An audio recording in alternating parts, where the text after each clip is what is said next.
you take on the ultimate trek. I take on the ultimate. I Yeah. think that for me, it's the ultimate's just got that little tinge. Yeah.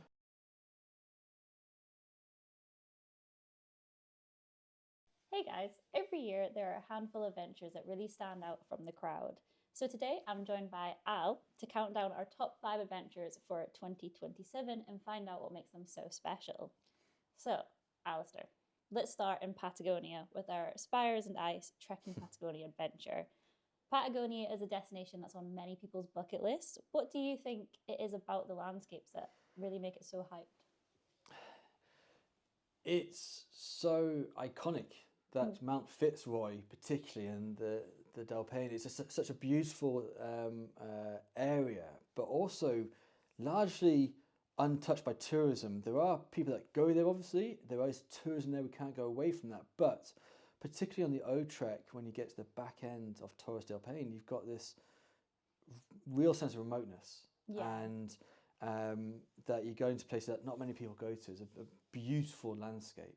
I think that's one of the things that kind of really makes it stand out, is that it is the next place to go to, and you right now, if you go there now, you are going to the next place. Yeah. Whereas in like 10 years time, more people have been there, maybe more popular, but right now it's on that tipping zone of a chic place to visit. Yeah. Who do you think would particularly love this kind of trip? Like, what kind of traveller?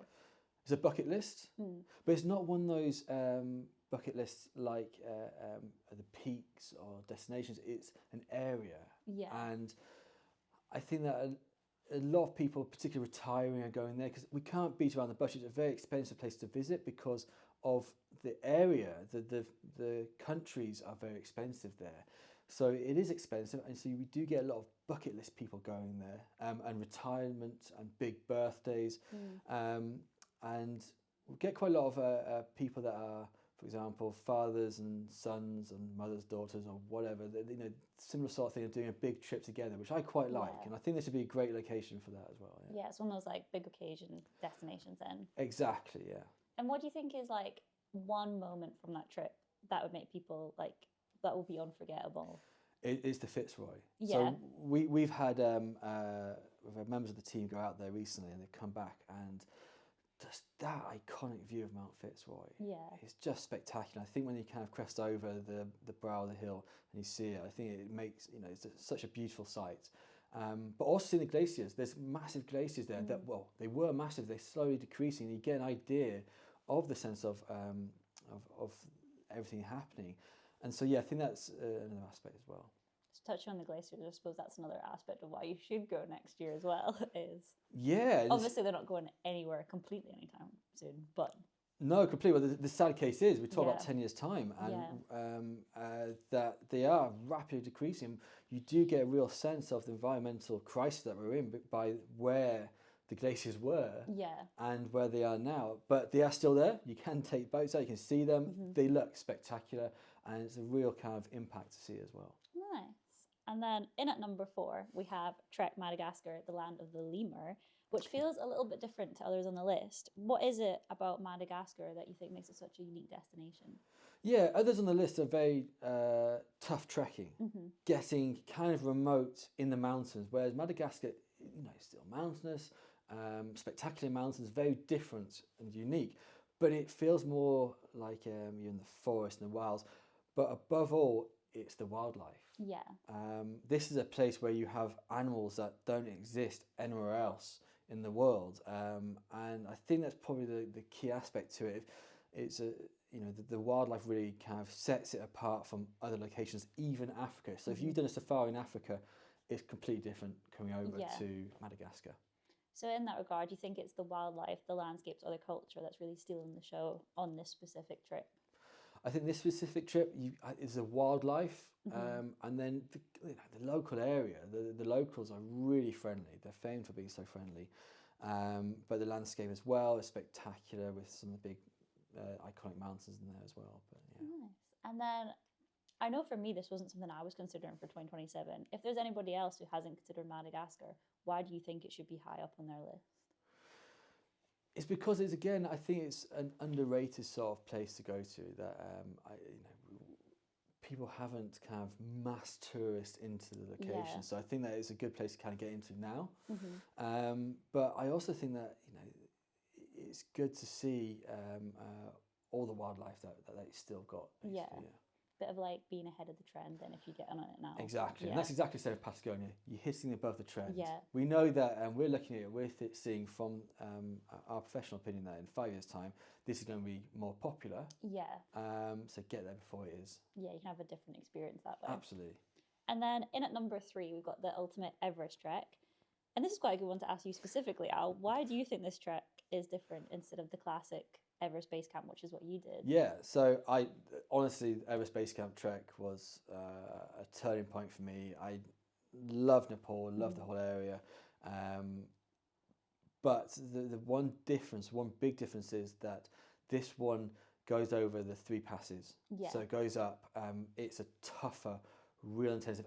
If I'm honest, the Everest Base Camp trek wasn't a challenge to me.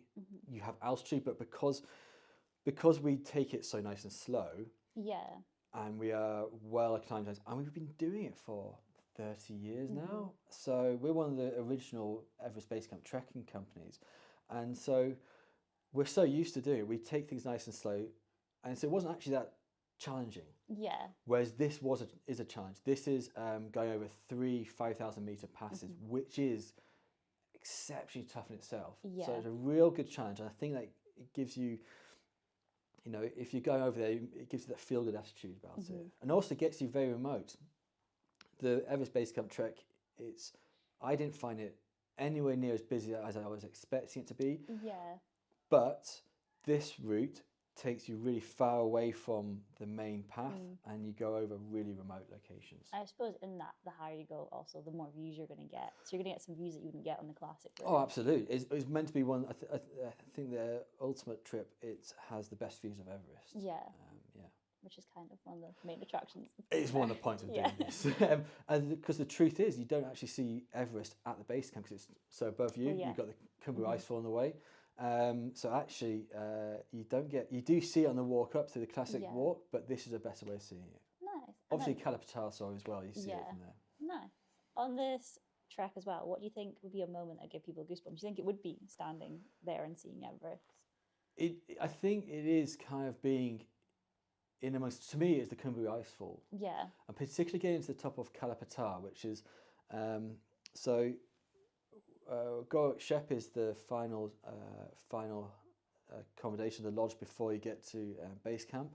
Yeah. And what you can do is you can then go to Kalapatar to get the best view of Everest, and from there you can see this Khumbu Icefall, which is iconic in many ways because it is the most dangerous part of climbing Everest, and it's spectacular scenery around it.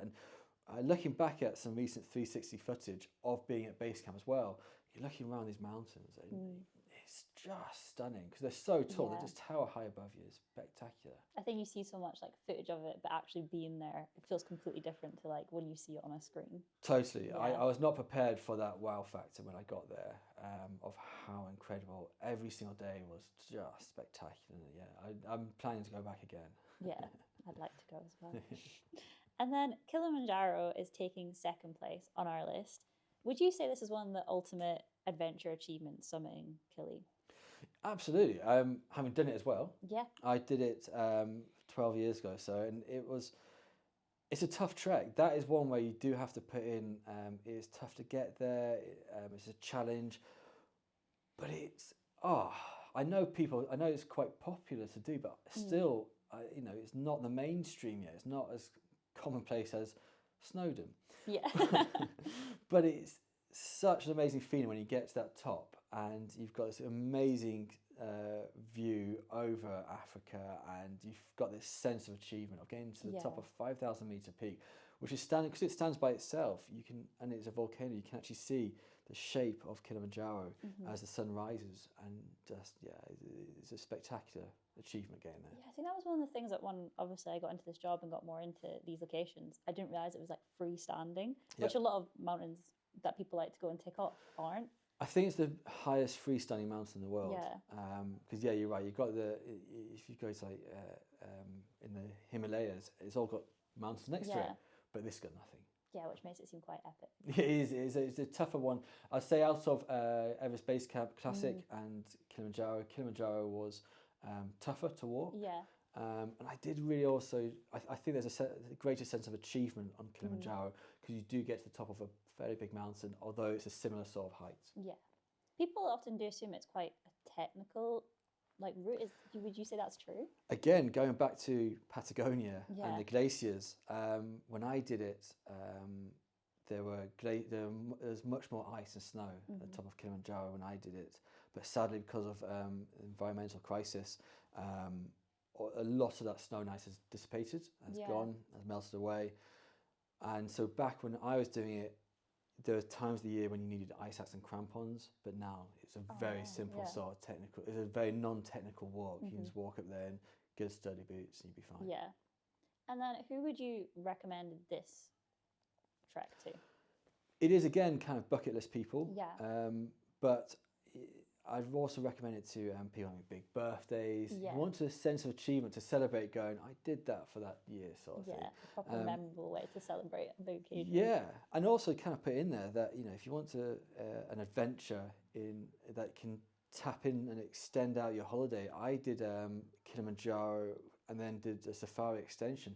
And to be honest, the safari extension was up there with the Kilimanjaro summit as well. I feel that makes so much sense because you're already going all the way out there, getting flights there. It's like you might as well put two experiences into one. Absolutely. It's costly. However, it's cheaper than coming back out there again to do it again. And to be honest, we did 3-day safari and that's enough. Yeah. We saw everything fairly rapidly. We learned a lot about the local area, met some tribes, loved it to bits. So, yeah. I feel that's quite nice to tie in because when you know that you've summited the country's highest mountain, then going away and getting immersed into the culture of that place, it really just makes it a lot more immersive. Yeah, absolutely. And one of the problems I felt was that people kind of came down from the mountain, got in the car and went straight to the airport. Yeah. And they didn't see anything of Tanzania. Yeah. And Tanzania is such an amazing country and the people are fascinated. The Maasai tribes particularly were really interesting to talk to. And so I think that it's worth to adding that in to do that extra little bit for the local economy as well. Yeah. One of the part of sustainable tourism is helping out the locals as much as we can when we're doing these trips. Don't just go and do the mountain and leave, actually give back to the place. Yeah, I've got a Maasai tribe shield at home made by one of the guys there. That's really cool. Yeah. Nice. And then finally, in number 1, we have the GR20. For anyone who hasn't heard of it, could you tell us a little bit about what it is? It's quite possibly not quite possibly, it is the toughest walking trip in Europe. It's in Corsica, kind of north to south or south to north, route through Corsica. And you might think Corsica being a lovely Mediterranean island, it's quite flat, but it's not. It's incredibly hilly, it's incredibly steep as well, and rocky and craggy. And that's what makes it tough because it's not just undulating hills and simple up and down days and rest days. It's a really tough walk. However, it's also an incredibly satisfying walk because it does have that remoteness. It has that sense of achievement put into it. It's one of those things of if it is going to be very tough, it's probably going to be equally as rewarding. Yes, definitely. And also it's not, this is not Blackpool Beach. This is tough trekkers. These are not rammed places. You're going to have that remote feeling. Yes, when you get into the accommodation, there will be people there. However, if you think of how many people there are there, it's not that much. Yeah. And you've just given it that title of Europe's hardest trekking route. Do you think it deserves that title? Yeah. From the basis of reviews, it's definitely the toughest trekking route we have out there. However, it is achievable. If you take it seriously, if you put the training in, you can do it. And that's the key takeaway is don't underestimate it. But at the same time, do some training. Yeah, it's not impossible if you train. Yeah. And then what do you think makes it worthy of having this number 1 spot in our 2027 list? It's definitely the rugged terrain. I say rugged, it sounds like a Land Rover can just bounce around on it. But you are grabbing onto chains going up the side of cliffs. It's not really somewhere necessarily if you get if heights are an issue because you do have some steep terrain that you're going through. But for those that get through it, it's so rewarding. Nice. Well, we've counted down our top 5 adventures. If you got to go on one of them tomorrow, what one would you pick? Oh man. Well, Patagonia's up there. Yeah.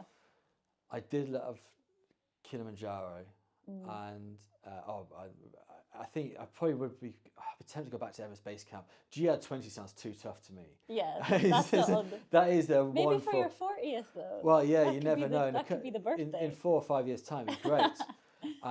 But I don't know. I'd be tempted to go back to do Everest Base Camp again because it was just such a spectacular area. But you take on the ultimate trek. I take on the ultimate. I think that for me, it's the ultimate's just got that little tinge. Yeah. But taking all that back again, I think Patagonia. Yeah. Just because it's Patagonia. It's Patagonia. It's the Fitzroy. It's the Torres del Paine. It's just spectacular. Yeah. Nice. Well, thank you for sharing your knowledge on all these treks with us today, Alistair. Yeah. And let us know in the comments which trek you would choose. Thank you.